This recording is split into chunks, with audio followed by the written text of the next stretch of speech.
안녕하세요. 전산세무 2급 강사 차지연 세무사입니다. 이번 영상에서는 23년도 6월 3일에 실행이 된 108회 전산세무 2급 기출문제 풀이 진행해 보도록 하겠습니다. 일단은 첫 번째로 이론 문제에 대한 풀이 진행해 볼 건데요. 이번 108회 이론 시험은 저번에 비해서 그렇게 난이도가 높지는 않았습니다. 원래 이 정도로 나와야지 맞는 거죠. 일단은 첫 번째 문제부터 볼 건데요. 회계정책 추정, 재무회계 중에서도 가장 마지막 파트 쪽에 위치한 그런 문제가 1번으로 나왔습니다. 그렇다 할지라도 어려운 내용은 아니었기 때문에 여러분들 많이 맞추셨을 거예요. 문제 보도록 하겠습니다. 다음은 회계정책, 회계추정의 변경 및 오류에 관련된 설명으로 틀린 것은 이라고 되어 있는데 일단은 지금 보시면요. 첫 번째부터 보도록 하겠습니다. 회계 추정의 변경의 효과는 당해 회계년도 개시일로부터 적용한다. 일단은 지금 정책의 변경, 추정의 변경을 여러분들이 일단은 구분을 하시는지 그게 가장 우선이 되어야 될 것 같아요. 그래서 회계 추정의 변경의 경우에는 이와 같이 소급적으로 과거년도까지 변경된 내용으로 적용을 하는 것이 아니라 올해 개시일로부터 변경된 내용을 적용하겠다라고 하는 게 그 첫 번째 내용인 거죠. 이게 간혹가다 회계년도 종료일로부터 적용을 한다라는 그런 오답으로 많이 출제가 되기도 해요. 혹시 모르니까 여러분들 여기다가 종료일은 아니다라고 하는 거 이와 같이 써주시면 좋을 것 같고 2번 보도록 하겠습니다. 변경된 회계 정책은 원칙적으로 전진적으로 적용이 된다. 두 번째 경우에는 추정의 변경이 아니라 이와 같이 정책의 변경이네요. 정책의 변경은 소급법입니다. 따라서 전진적으로 적용한다라는 해당 표현이 틀린 거겠죠. 이와 같이 전지적 그것이 아니라 소급적 적용이라고 하는 거. 세 번째 보도록 하겠습니다. 매기 동일한 회계 추정을 사용하면 비교 가능성이 증대되어 재무제표의 유용성이 향상된다라고 되어 있습니다. 일단은 회계 추정의 변경을 이와 같이 변경하지 않고 동일한 내용을 적용한다라고 하면은 비교 가능성이 증대된다라고 하는 거 옳은 표현이겠죠. 그 다음에 네 번째 보도록 하겠습니다. 매기 동일한 회계 정책을 사용하면 비교 가능성이 증대되어 재무제표의 유용성이 향상된다. 세 번째, 네 번째 모두 추정의 혹은 정책의 변경이 이와 같이 동일하게 적용이 된다고 하면은 비교 가능성 증대되었다라고 하는 거. 일단 3번, 4번에서는 문제에 틀린 게 나올 수는 없겠네요. 그렇기 때문에 여러분들이 적어도 2번 혹은 1번에서 여러분들이 오답을 채택해 주셔야 되는데 이와 같이 정책의 변경은 소급 적용이기 때문에 이에 대한 오답은 2번이 되겠습니다. 그 다음으로 2번 문제 풀어보도록 하겠습니다. 다음 중 주식 배당과 관련된 설명으로 가장 옳지 않은 것은 이라고 되어 있죠. 일단은 주식 배당이 무엇인지부터 일단 살펴봐야 되는데 배당이라고 하는 것은 크게 주식 배당, 그 다음에 현금 배당 두 가지로 구분이 되는 거죠. 현금 배당의 경우에는 말 그대로 주주에게 현금으로 그에 대한 대가를 지급을 하는 거. 그에 반해서 주식 배당의 경우에는 배당을 현금이 아닌 그 회사가 보유하고 있는 주식으로 지급을 하는 걸 이와 같이 두 가지로 구분이 되어 있습니다. 주식 배당 여러분들 이거 혹시라도 주식을 배당한다라고 하면은 어떤 회계 처리가 발생하나요? 물론 배당 결의일 그 다음에 배당 지급일이 약간 다르기는 하지만 어차피 상계가 되다 보면은 일단 대변에는 자본금의 계정 과목이 증가합니다. 그 다음에 미교부 주식 배당금. 미교부 주식 배당금이라는 자본의 마이너스 성격으로 이와 같이 차감이 되는 거죠. 그렇다고 하면은 1번에서 보시다시피 순자산에는 변동이 없습니다. 단순히 미교부 주식 배당금이 줄어들고 그에 대한 자본금이 늘어나는 것이기 때문에 자본 안에서도 그에 대한 변동은 없어요. 그렇기 때문에 순자산의 변동도 없겠죠. 그리고 반대로 주주의 입장에서는 내가 현금이 아니라 주식으로 배당을 받았어요. 그렇다고 하면은 내가 주식으로서 자산이 증가하느냐 그런 것도 아니고 단순히 주식 수만 늘어나고 그리고 그에 대한 총 가액은 변동된 게 없기 때문에 단가만 약간 하향 조정되는 그런 사건이 발생되게 되겠죠. 그다음 두 번째 보도록 할게요. 주식 발행의 회사의 입장에서는 배당 결의일에 미처분 이익 잉여금이 감소한다라고 있습니다. 배당 결의일은 말 그대로 우리가 주주에게 주식으로 배당을 하겠다고 이렇게 결정을 하는 거죠. 그렇다고 하면은 여기서 나오는 미교부 주식 배당금이 사라지느냐? 그것이 아니라 미처분 이익 잉여금이 우선적으로 이와 같이 상계가 되는 거고 그 다음에 미처분 이익 잉여금과 미교부 주식 배당금이 다시 한번 상계되는 회계 처리가 발생하기 때문에 이것도 옳은 표현이라고 볼 수 있겠습니다. 그 다음에 그 세 번째를 보시면은 주식의 주당 액면가액은 증가한다라고 되어 있죠. 근데 여러분 보시면은 이게 주당 액면가액이 증가하는 걸까요? 일단은 액면가액의 증가가 아니라 변동은 없대. 발행가액이 약간은 줄어들겠죠. 발행가액이 약간 줄어들 텐데 일단 액면가액의 변동은 없습니다. 그 다음에 네 번째 보시면은 자본금이 증가한다. 여기 오른쪽에 이 회계 처리를 보시면은 대변의 자본금 자체는 증가했습니다. 그래서 이번에 가장 옳지 않은 표현으로는 3번이 되고 그 다음 문제 3번 보도록 하겠습니다. 비용의 인식이란 비용이 귀속되는 보고기간을 결정하는 것을 말하며 관련 수익과의 대응 여부에 따라서 수익과의 직접 대응, 합리적인 기간의 배분, 단기의 즉시 인식의 세 가지 방법이 있다라고 되어 있네요. 그렇다고 하면은 여기서 무엇을 묻는 것인가? 다음 중 비용 인식의 성격이 나머지와 다른 하나는 무엇인가? 일단은 한번 차례대로 보도록 할 텐데 그 첫 번째가 감가상각비입니다. 두 번째 급여, 광고 선전비, 접대비 이 네 가지이기는 한데 일단은 감가상각비를 생각을 해보자고 하면은 이것은 수익이 발생함으로써 대응해서 발생하는 건 아니죠. 단순히 우리가 어떠한 유형자산을 사용함으로 인해 가지고 그 가치 감소분을 약간의 그 내용 연소라든지 아니면은 잔존가치, 감가상각, 대상 금액이라는 일정한 숫자를 가지고 그냥 자산에 대한 비용 배분에 불과해요. 그렇기 때문에 감가상각비는 여기서 나오는 두 번째 항목에 해당이 되겠고 급여라든지 혹은 광고 선전비, 접대비에 그 세 가지 공통점은 이게 그 판관비라고 할 수 있겠죠. 판매비와 관리비. 그렇기 때문에 이에 대해서 발생한 즉시 비용 처리하는 그 세 번째 단기의 즉시 인식이라는 세 번째 구분으로 이와 같이 열거가 되어 있겠습니다. 그렇다고 하면은 지금 3번에 옳지 않은 답이라고 하면은 1번이 되겠죠. 그 다음으로는 네 번째 문제 보도록 하겠습니다. 다음 중 재무상태표와 손익계산서에 모두 영향을 미치는 오류에 해당하는 것은 일단 첫 번째 보시겠는데 만기에 1년 이내에 도래하는 장기 채무를 유동성 대체하지 않은 경우 원래 이와 같이 장기 차입금으로 있었습니다. 하지만 이러한 장기 차입금이라 할지라도 만기가 종료일로부터 1년 이내로 도래하는 경우라고 하면은 장기 차입금이라는 개정 과목은 이와 같이 차변에 위치시켜서 없애주고 그 다음에 그에 대한 다른 개정 과목을 저희가 이와 같이 새롭게 구분해서 열거한다라고 저희 배운 바 있죠. 이것을 뭐 유동성 장기 차입금이라고도 부릅니다. 유동성 장기 차입금. 근데 그걸 안 했다라고 되어 있네요. 근데 이게 단순히 차입금 개정 과목의 그 구분일 뿐인 거지 이게 손익계산서에 영향을 미치는 건 아니잖아요. 그렇기 때문에 1번 같은 경우는 재무상태표에만 영향을 미친다. 두 번째를 보시면은 매출 할인의 영업의 비용으로 회계 처리한 경우라고 되어 있는데 일단은 매출 할인의 경우 이거 어떻게 처리가 되는 거죠? 매출의 그 차감적 평가 계정 아닌가요? 그런데 그 매출을 이와 같이 영업의 비용 항목으로 약간 재배치시켰습니다.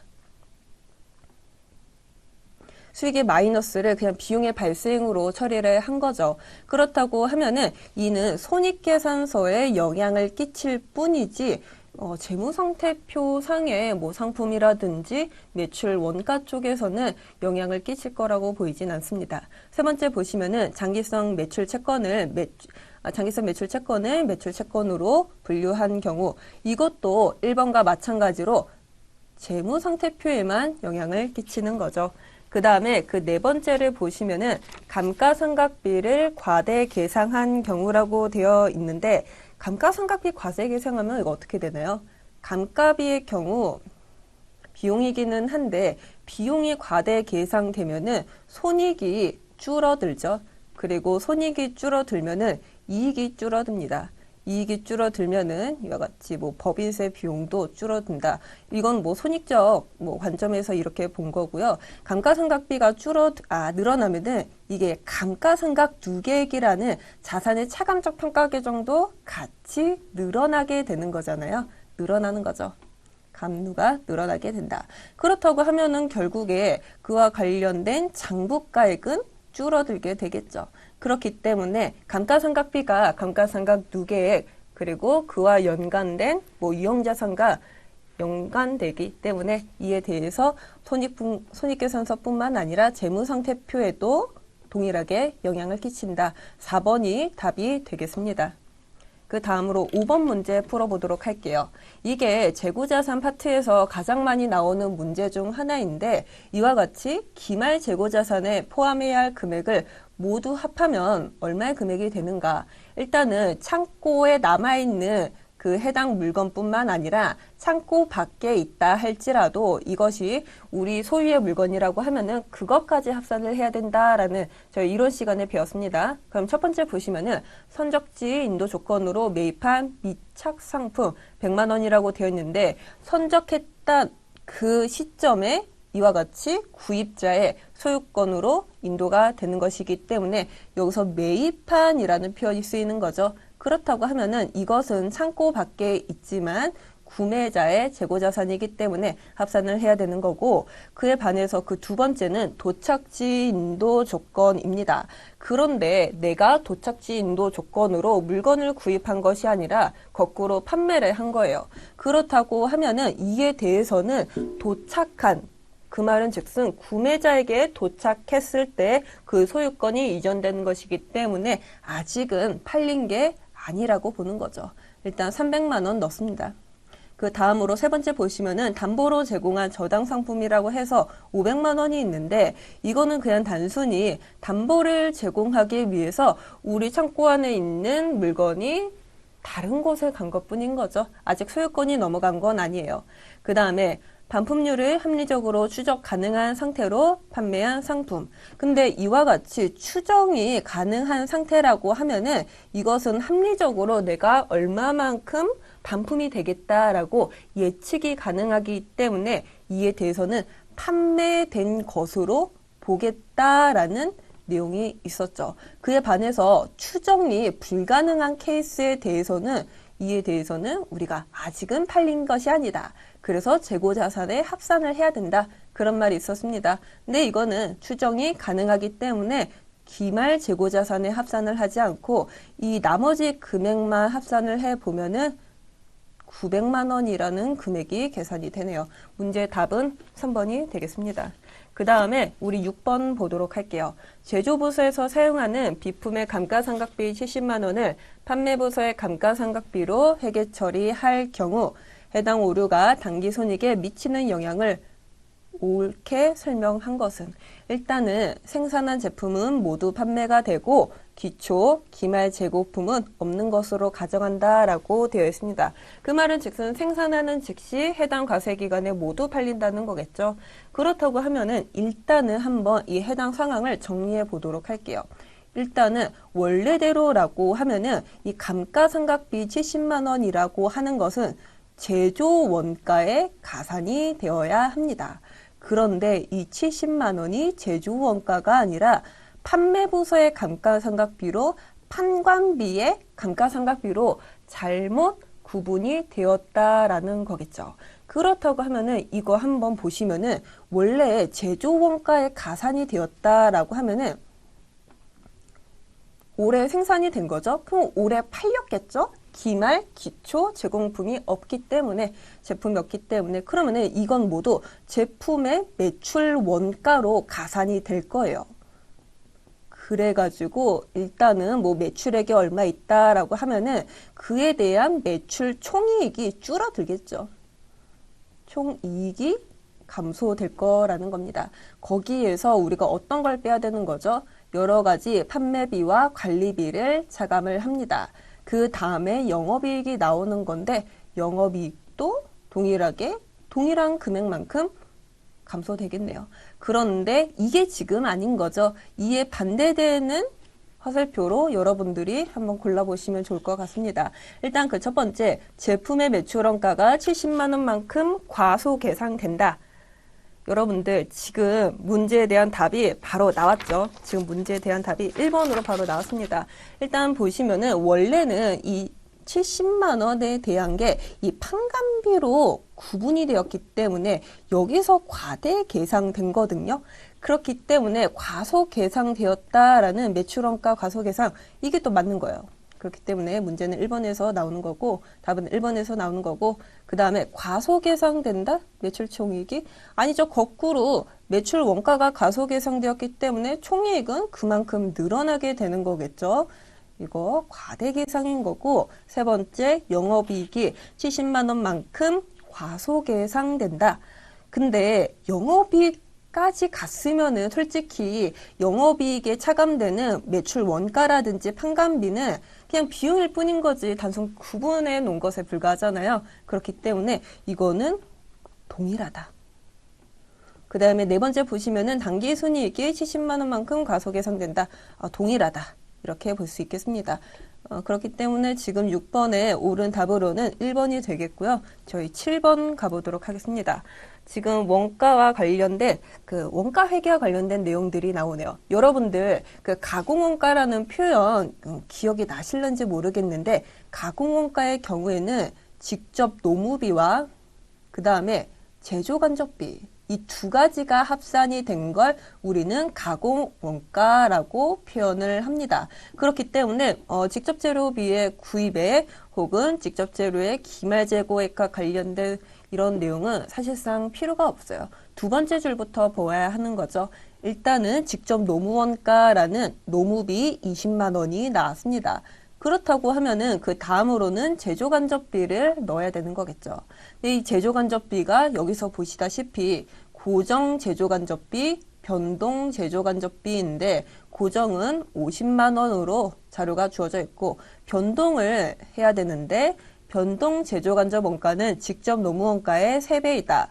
직접 노무원가 지금 20만 원인 거죠. 20만 원에 곱하기 3을 하시면은 60만 원, 60만 원에 50만 원, 110만 원, 거기다가 20만 원을 곱하면은 더하면은 130만 원이 돼서 가공 원가는 총 130만 원 되겠네요.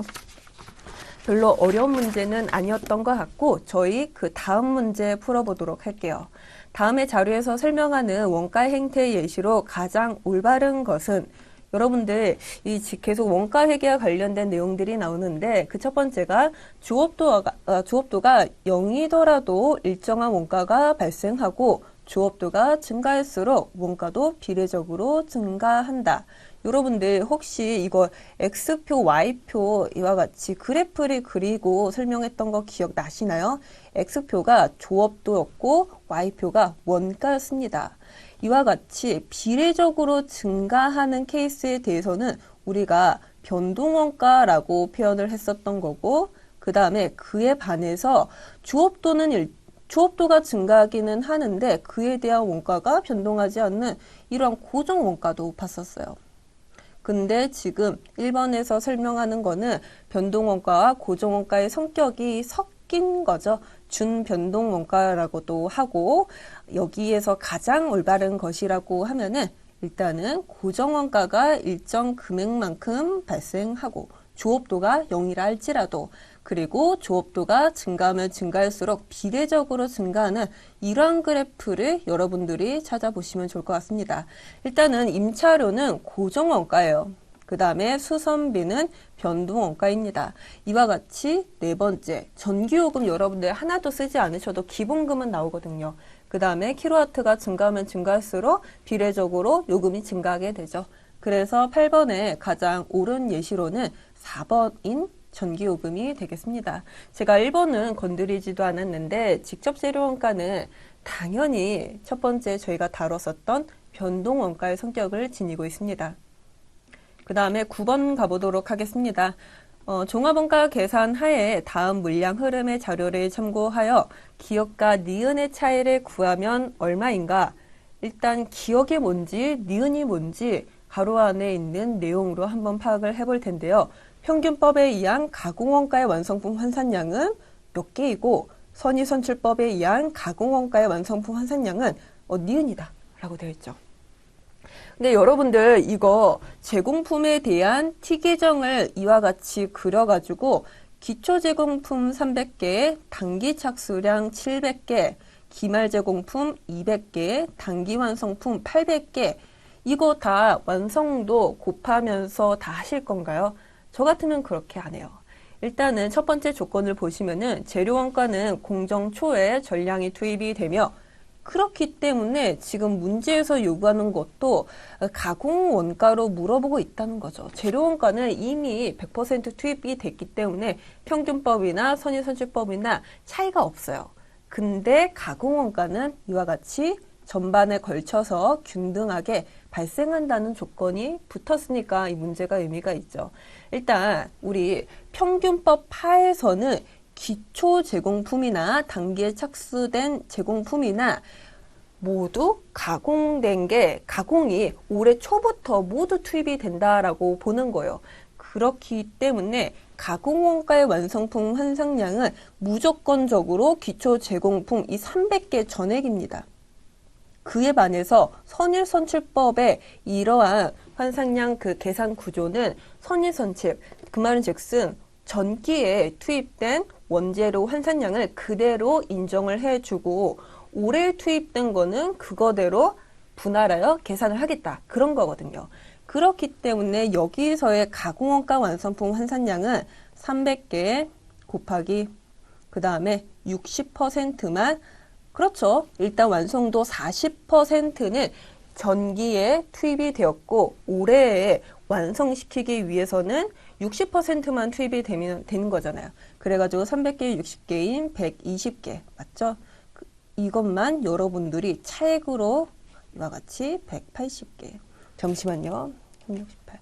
이거를 잘못 구한 거죠. 잠시만요. 180개인 거죠. 그래가지고 차액이 120개이네요. 그래서 9번의 답은 2번인데, 그러면은 지금 단기 착수량 이 700개에 대한 거는 왜 계산을 하지 않느냐? 단기에 착수된 것은 모두 거의 완성이 되었기 때문에 일단 여기 800개 중에서 300개 먼저 투입이 되는 거고 그 나머지 500개가 그 다음으로 투입이 되는 거잖아요. 이 500개에 대한 거는 사실상 구할 필요가 없어요. 평균법이나 선의선출법이나 그 결과값이 동일하기 때문에 그래서 이와 같이 기초 제공품의 완성도만으로 이와 같이 구해봤습니다. 9번과 관련된 문제 풀어봤고 10번 보도록 할게요. 다음 중 공손 및 작업 폐물의 회계 처리와 관련된 설명으로 틀린 것은 이라고 되어 있습니다. 첫 번째 보시면은 정상적이면서도 모든 작업에 공통되는 공손원가는 공손이 발생한 제조 부분에 부과하여 제조 간접 원가의 배부 과정을 통하여 모든 작업에 배부되도록 한다. 그렇게 될 수 있는 이유가 이와 같이 공손 원가라 할지라도 정상적으로 발생이 된 거거든요.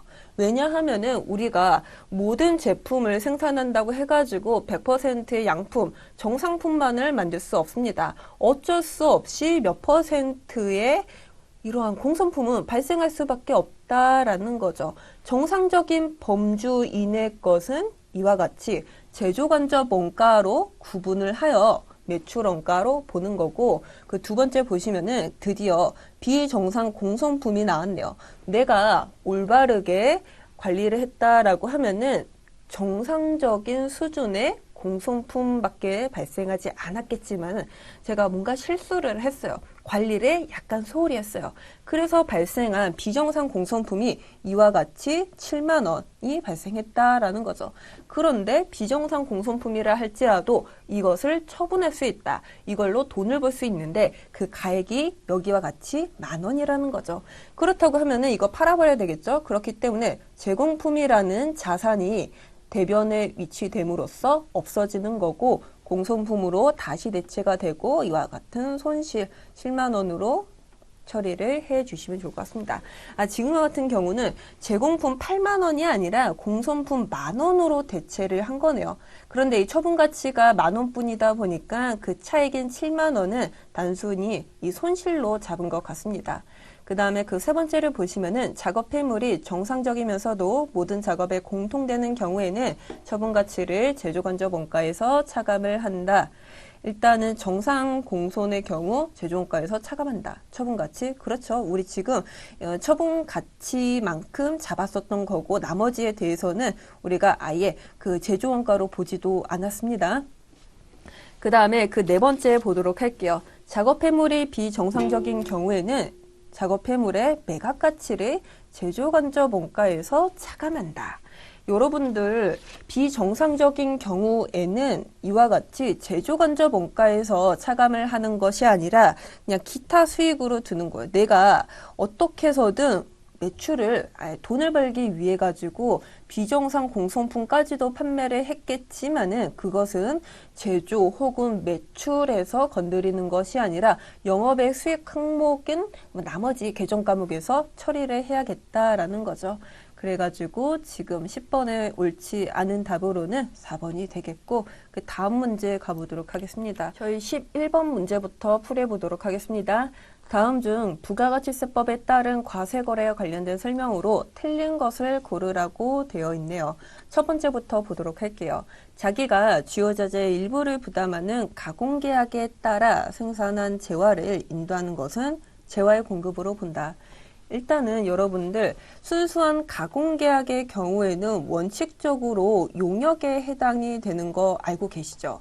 하지만 단순 가공계약뿐만 아니라 여기에 자재를 본인이 일부이든 혹은 전부를 부담하는 순간 그는 더 이상 용역이 아니라 재화의 공급입니다. 그래서 재화의 인도로 보고 재화의 공급으로 보는 거죠. 이게 가장 원칙적이었던 내용인 거고 그 다음에 예외사항으로 이러한 가공계약이라 할지라도 그것이 다른 업종도 아니고 건설업이라고 하면은 건설업은 이런 경우가 너무 많아요. 근데 그때마다 이걸 재화의 공급으로 볼 수는 없는 경우거든요. 그래서 건설업에서 발생된 이러한 일부를 부담한 가공계약의 경우에는 예외적으로 용역으로 본다. 라는 내용이 있었습니다. 일단 1번은 원칙사항으로 맞는 표현인 거고요. 두 번째 보도록 할게요. 사업자가 위탁가공을 위하여 원자재를 9개의 수탁가공 사업자에게 대가 없이 반출하는 것은 재활 공급으로 보지 않는다. 우리가 원자재를 지금 판매 목적으로 내보낸 게 아니에요. 판매가 아닙니다. 어떻게 보는 거죠? 원자재로 그냥 수탁가공 사업자가 외국에 있다 보니까 그냥 보낸 것 뿐인 거예요. 그리고 이 수탁가공 사업자가 물건을 완료하면은, 다 완성하면은, 그때서야 최종 소비자에게 판매를 하겠죠. 그 판매하는 순간을 재활 공급 시기로 보아야 하는 거지, 원자재의 단순한 이동은 재활 공급으로 보지 않습니다. 그래서 2번도 맞는 표현인 거고, 세 번째 보도록 할게요. 주된 사업과 관련하여 용역의 제공 과정에서 필연적으로 생기는 재활 공급은 이와 같이 포함되는 것으로 본다. 그런데 이거 아셔야 되는 게 필연적이라고 하는 것은 이와 같이 포함되는 것이 아니라 별도의 재화의 공급으로 보고 당연히 세금 계산서도 별도로 해야 되는 거고 그와 관련된 모든 내역들을 별도 판단을 해야 되겠습니다. 그렇기 때문에 11번에 틀린 답은 3번이 되겠고요. 네 번째 보시면은 그 사업자가 특수 관계인으로부터 관계인에게 사업용 부동산의 임대 용역을 제공하는 것은 용역의 공급으로 본다. 원래 우리 용역의 공급 중에서도 실질 공급에 대해서만 인정을 해줬었어요. 실질 공급. 그 말은 즉슨 내가 돈을 받고 용역을 제공하는 케이스에 대해서만 인정받을 수 있었다라는 거죠. 그런데 실질 공급뿐만 아니라 간주 공급에 대해서도 딱 한 가지 케이스에 대해서만 우리가 용역의 공급으로 본다라는 예외 조항이 있었던 거 기억나시나요? 그것이 바로 지금 저희가 4번으로 보고 있는 특수관계인에게 사업용 부동산의 임대 용역 제공입니다. 그 건이 유일하게 용역의 간주 공급 사유에 해당이 된다라고 말씀드렸죠. 그래서 4번도 맞는 표현입니다. 저희 12번 넘어가 보도록 할게요. 다음 중 부가가치세법에 따른 신고와 납부에 대한 설명으로 틀린 것은 첫 번째 보시면은 모든 사업자는 예정신고 기간에 과세표준과 납부세액을 세무서장에게 신고해야 한다. 모든 사업자, 이와 같이 모든 사업자 나오면은 대부분 틀린 거죠. 왜냐하면은 예정신고라고 하는 것이 이와 같이 물론 신고하는 케이스도 있기는 하지만은 고지로 내가 단순히 납부서상의 금액을 그냥 납부하기만 하면 모든 의무가 해결이 되는 그런 것도 있단 말이죠. 고지 케이스 누가 있죠? 일단은 개인 사업자는 대부분이 이와 같이 예정 고지받은 금액을 기준으로 예정 신고에 대한 납부를 합니다. 그뿐만 아니라 법인 사업자 중에서도 소규모 법인 사업자 직전 과세 기간에 대한 매출액이 1억 5천만 원 미만인 그런 사업장인 거죠. 이 두 가지 케이스에 대해서만 예외적으로 고지가 원칙입니다. 그래서 모든 사업자 신고해야 된다. 옳지 않은 표현인 거고요. 두 번째 보시면은 간이과세자에서 해당 과세기간 개시일 현재 일반 과세자로 변경이 된 경우 여러분들 예정 고지가 면제된다.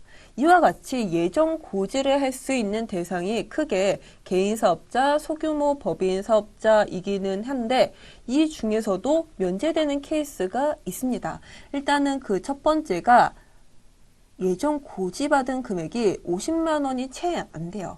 50만 원 미만의 금액이라고 하면은 면제가 되는 거고 지금 저희가 보는 간이에서 일반으로 변경되는 케이스도 면제가 되는 거고 그 다음에 세 번째 케이스 사업 부진 등과 같이 내가 사업이 안 좋아요. 그러면은 예정 고지로 이와 같이 면제를 받을 수 있다는 거. 이 세 가지 케이스 중 한 가지 케이스가 나온 겁니다. 두 번째 맞는 거고 그다음 세 번째 조기에 환급을 받기 위하여 신고한 사업자는 이미 신고한 과세표준과 납부한 납부세액 또는 환급받은 세액을 신고하지 아니한다. 이 말은 즉슨 중복되지 않게 신고서를 접수하라라는 거거든요. 당연히 옳은 표현이겠죠. 그 다음에 네 번째, 폐업하는 경우 폐업일이 속한 달의 다음 달 25일까지 과세표준과 세액을 신고해야 한다. 우리가 원칙적으로 이와 같은 부가가치세 신고납부 기한은 거의 정해져 있죠. 1기에 해당하는 이 상반기에 대해서는 7월 25일까지, 하반기에 해당하는 7월 1일부터 12월 31일까지에 대해서는 다음 연도 1월 25일까지 각각 과세표준과 세액을 신고 납부했어야 됐습니다. 하지만 우리가 원칙적으로 계속사업자의 경우에는 상관이 없는데 이와 같이 과세기간 중에 폐업을 한다라고 하면은 그 이후의 기간에 대해서는 사업자 등록부가 살아있는 게 아니에요.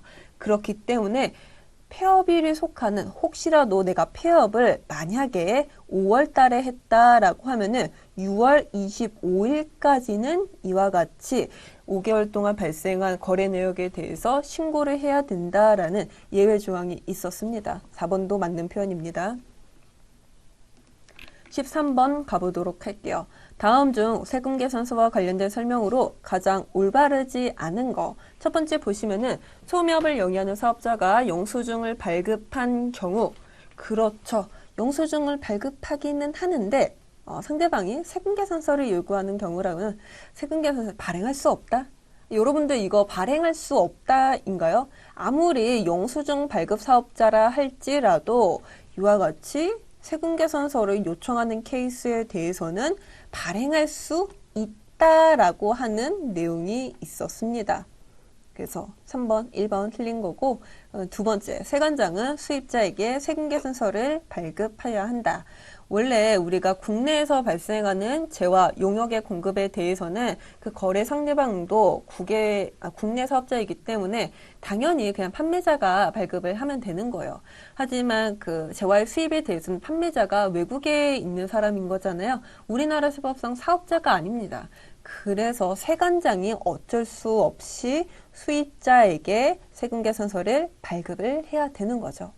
세 번째 보시면은 면세 사업자도 재화를 공급하는 경우 계산서를 발급하여야 한다.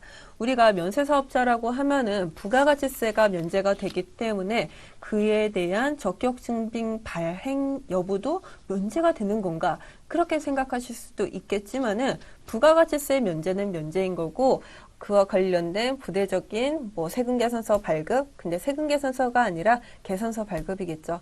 그 다음에 각종 사업장 현황 신고, 종소세 신고는 여전히 해야 되는 거죠. 3번도 맞는 표현입니다. 네 번째 보시면 매입자 발행 세금 계산서 발급이 가능한 경우가 있다. 여러분들 매입자 발행이 거래건당 공급대가의 합계액이 10만 원에서 5만 원으로 줄어들면서 이러한 세금 계산서를 발행할 수 있는 그 대상 자체가 확대가 되었습니다. 그리고 일정 요건만 갖추고 신청을 한다라고 하면은 이와 같이 발급도 가능한 케이스가 있기는 하죠.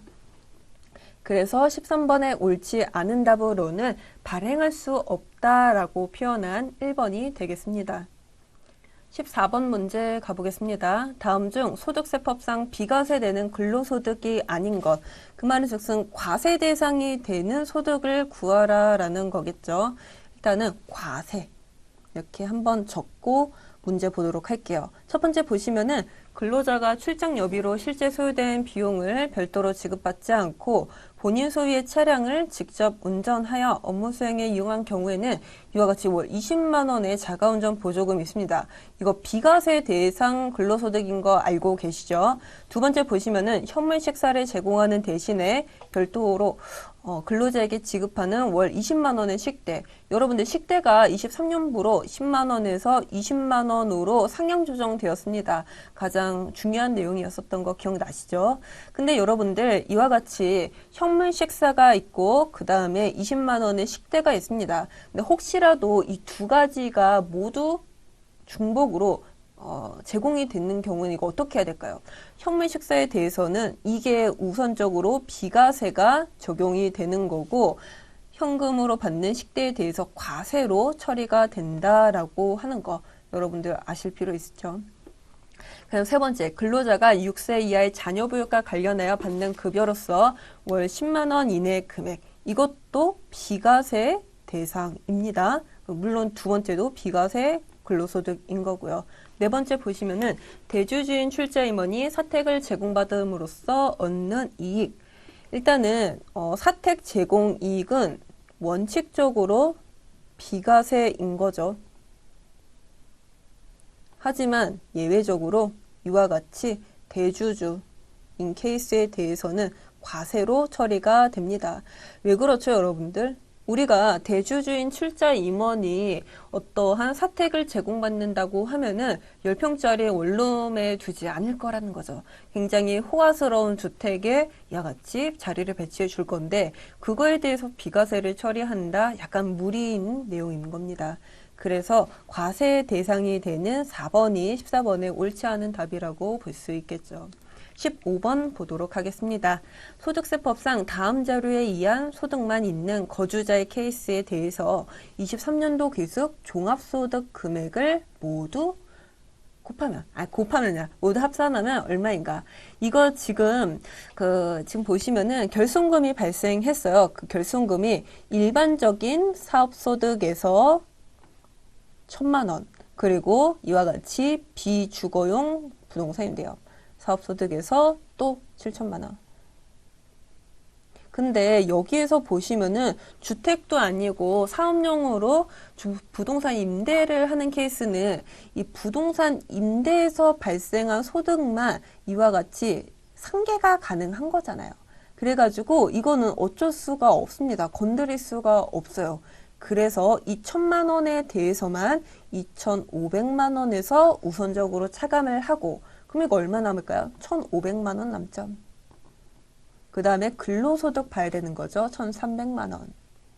그리고 이거 양도소득 금액인 2천만 원 합산을 해야 되나요? 여러분들 이거 2천만 원 종합소득 금액에 합산을 해야 돼요? 합산하는 거 아니죠. 왜냐하면은 양도소득과 퇴직소득의 경우에는 우리가 분류과세라고 배웠어요. 분류과세라 함은 양도 혹은 퇴직소득이 발생했을 당시에 양도소득세, 퇴직소득세를 납부하고 해당 과세 기간에 합산하지 않겠다라는 뜻이었어요. 그래서 이거는 제외를 한 1,500만 원과 1,300만 원인 2,800만 원을 기준으로 이와 같이 소득금액 2번으로 계산해 주시면 좋을 것 같습니다.